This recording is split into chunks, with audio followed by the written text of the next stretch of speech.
So here we are for the quarterfinals of the Johannesburg WMCQ. At stake here is just a seat in the semi-finals. On the left, I believe we have Colin Bosman, and on the right we have Schlechter. Both are playing Boros Burn. Hopefully, this matchup should give us a quick game. What do you think, Akheel?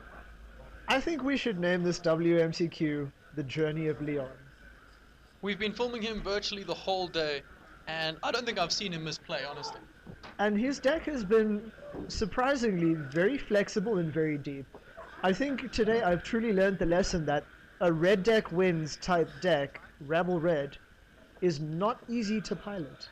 Yeah, well, the burn deck, this kind of matchup ends up playing out more like a Mass Olympiad than a game of Magic. It's about calculating every point of burn and every life total for both yourself and for your opponent. And the matchup will end up turning around certain key cards. Chandra's Phoenix, War Leader's Helix. The cards that give the biggest life swings over the course of a game. Here, Shock and Lightning Strike aren't going to be the big stars. And yet I think we can safely say that Colin on the left has already got the advantage because he's scribed twice. Yeah, he's actually gone off to a flyer in a way by filtering out two of his draws. We don't yet have any damage on the board. I think we're about to see some now. Yeah, Colin is going in with a Chandra's Phoenix. Leon has a decision here. He can either let that come in and attack him, he can leave it on the board, or he can use a burn spell to get rid of it. His Chain to the Rocks are actually certainly relevant in this matchup. Yeah, but right now it looks like he's got a Lightning Strike. And he's casting it on the Phoenix. He's not There's going the straight to the Lightning dome. We'll probably see that Phoenix again this game. Indeed, indeed. For now, And though, we Colin might even has the see Leon Mutavault. kill it again. Yeah. Yeah, Colin in a way has a lead here because he has a Mutavault and he's scryed twice, whereas Leon has just played out mountains. And here's Leon's Phoenix. And that actually is first blood. That's Colin down to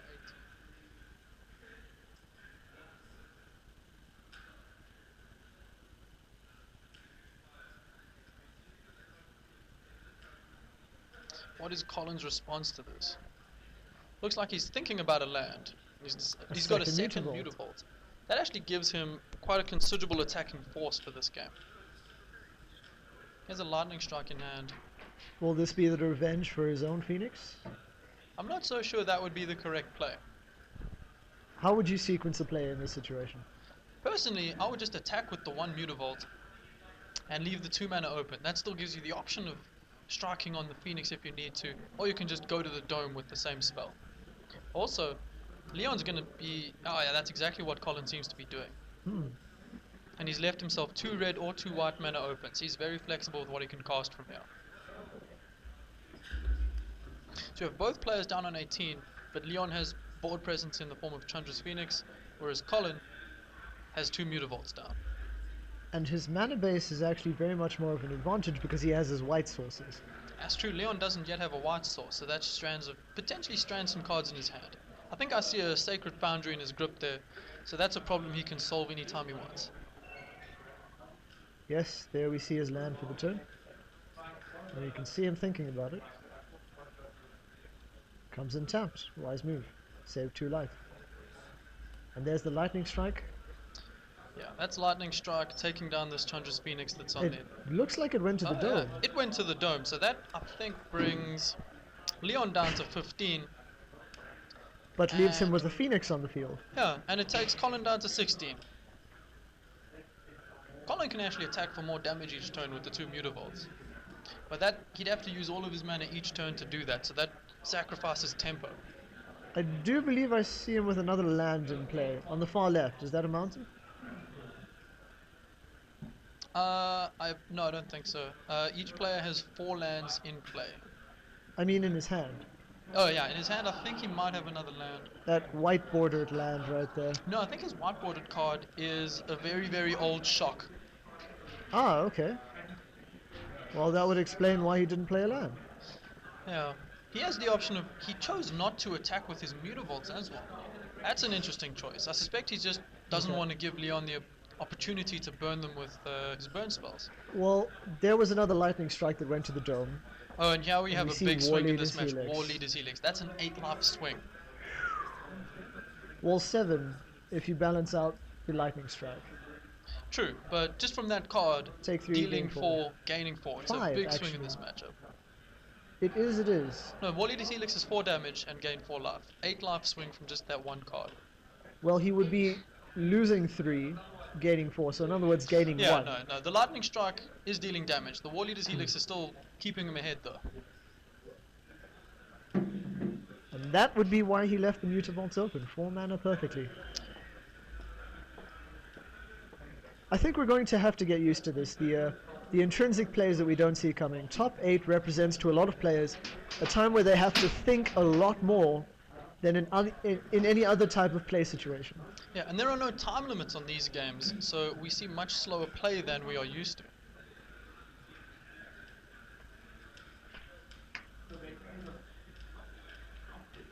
Yeah, so I think Colin's quite safe on 15 life, while Leon's on a slightly more precarious 11, but he has Young Pyromancer out now. Big card in this matchup because it can generate an array of tokens. And he's still got 2 mana open for a burn spell. That he does, and that would make a token immediately. So even if Colin's removing the Young Pyromancer, Leon has the option of making a token right away.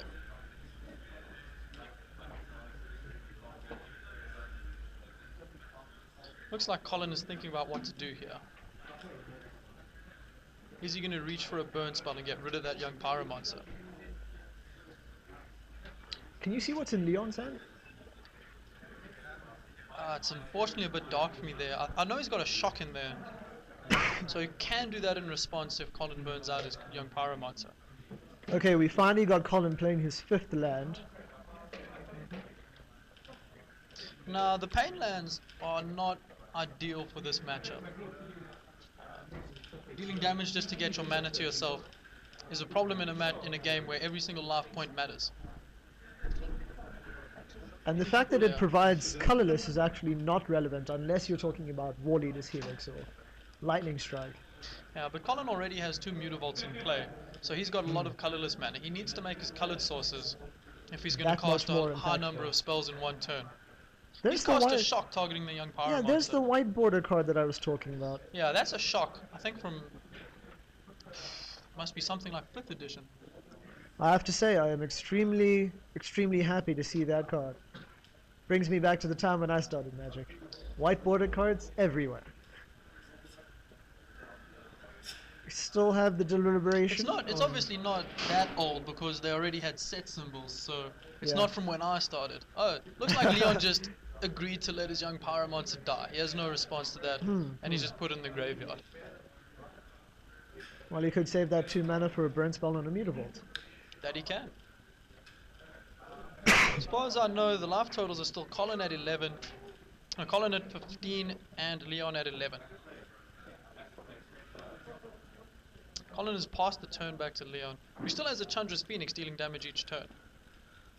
He's once again chosen not to attack with his Mutavaults. Again, Leon had that open mana available to potentially burn them out. But with Colin having 5 land drops on the board already, yeah, not even sure that's what do you think is the significance of 1 extra mana advantage in this matchup right now? In this case, he's got 4 mana open, and I think that means War Leader's Helix. But I think somewhere along the line, 4 lands versus 5 is going to make a difference. Nothing in these decks costs... Oh, he's got Stoke the Flames. Is he going to the face, or is he taking out that Chandra's Phoenix? Looks like it's going to the face. That puts Leon down to 7, if that goes through.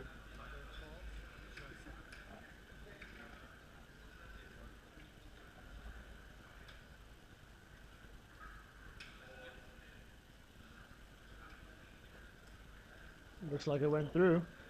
Yeah. Leon is thinking about what to do at the end of Colin's turn. Does he have a reply to this? War Leader's He Helix. has a War Leader's Helix.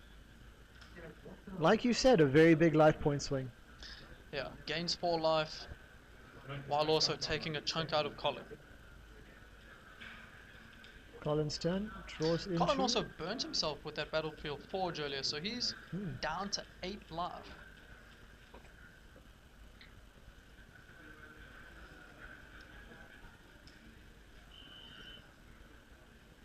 Is this the turn that Colin decides to start getting active with his Mutavaults?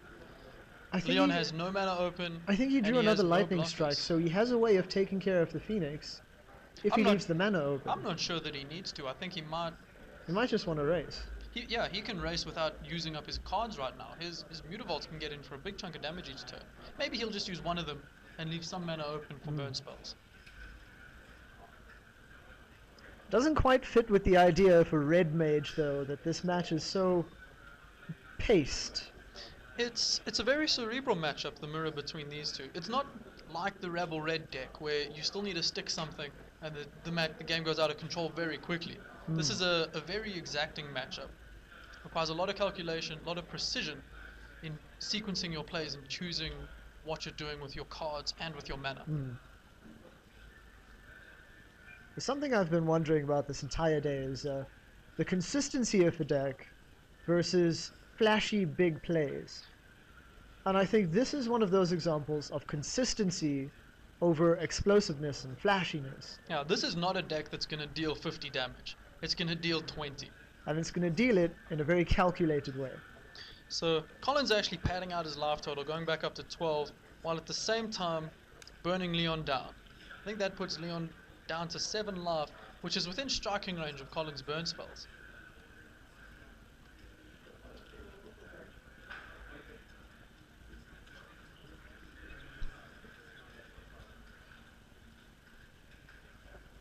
Leon untaps and he's considering his plays now.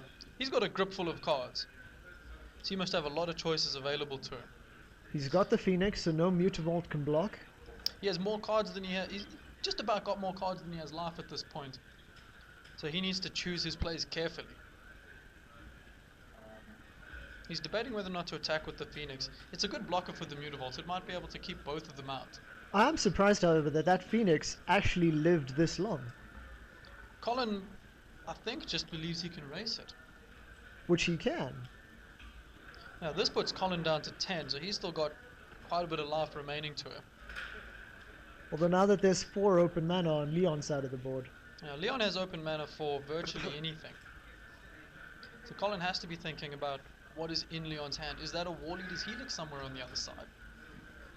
Because the life swing from that would make a significant difference to this race.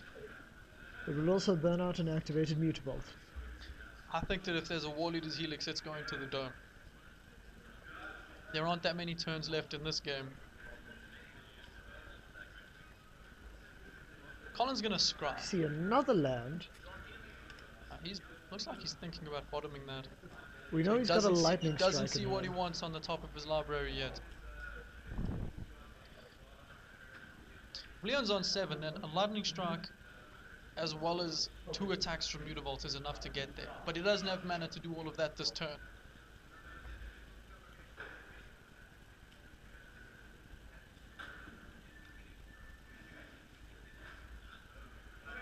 I would think lightning strike the Phoenix and then activate one of the Mutavaults. Yeah, Colin has to. Well, he'd rather wait on the lightning strike, I think, and he can do that during Leon's turn. But with Colin on 10 life, he has to realize that if Leon burns him for 4 at the end of this turn, untaps with his Phoenix, attacks in, and then burns again for 4, that's it. That's the whole game. He's already got 1 War Leader's Helix in the graveyard, though. So how much can Leon do in terms of 4 damage? Oh, well, we see a Boros Charm. That is a Boros Charm, and that takes Colin down to 6. We'd almost forgotten about that card. If he has another one of those, Colin could be in trouble.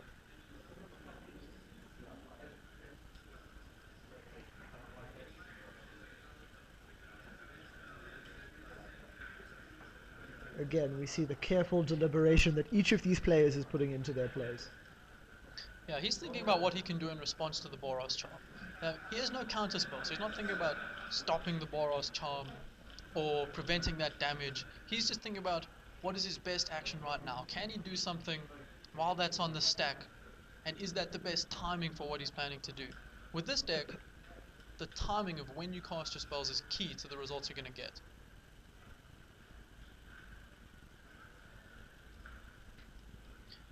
Looks like Colin does have a lightning strike. He must be thinking about where he wants to point that. And at this point, Leon still has 2 mana open, so if Colin can gain life, now's not the time to do it, because Skullcrack could still come in.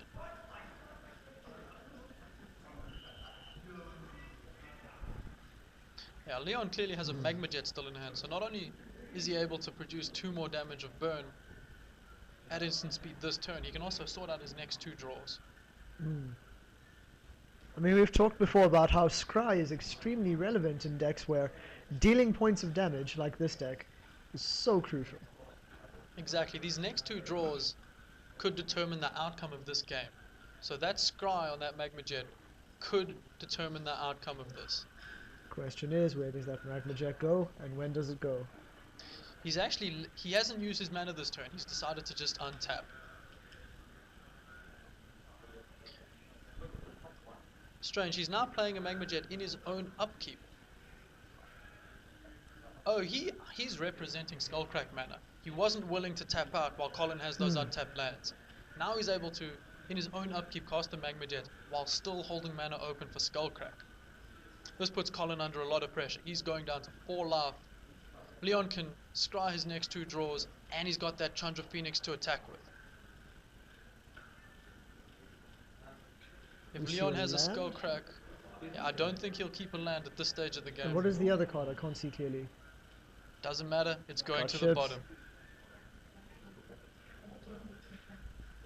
Okay, he's got a draw. That is a Magma Jet that he's drawn. With Colin down on 2, and that Chandra's Phoenix about to get in, this game could be about to come to an end. Let's see what responses Colin has. Okay, so we know he's got something. There goes the lightning strike. He's using a lightning strike to stop the damage from that Chandra's Phoenix.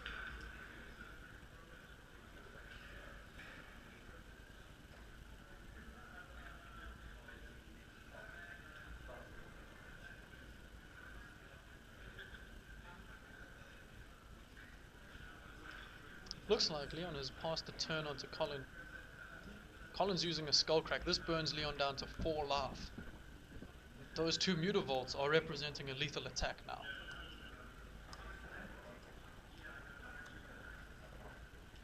At this point, it looks like that Magma Jet has to be pointed at creature if they both come at him. Does look that way. We see the Phoenix. We see both Mutavolts. And the Phoenix crashing, and now Leon is on 4 life.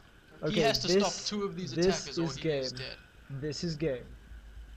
He's got Magma Jet mana open. Unfortunately, he can only stop 1 creature. He has a Searing Blood as well, but that doesn't do enough. That puts Colin down to 1 and still leaves lethal damage on the board. I don't think that Leon has a response here. It looks like this is saves game. him from this attack.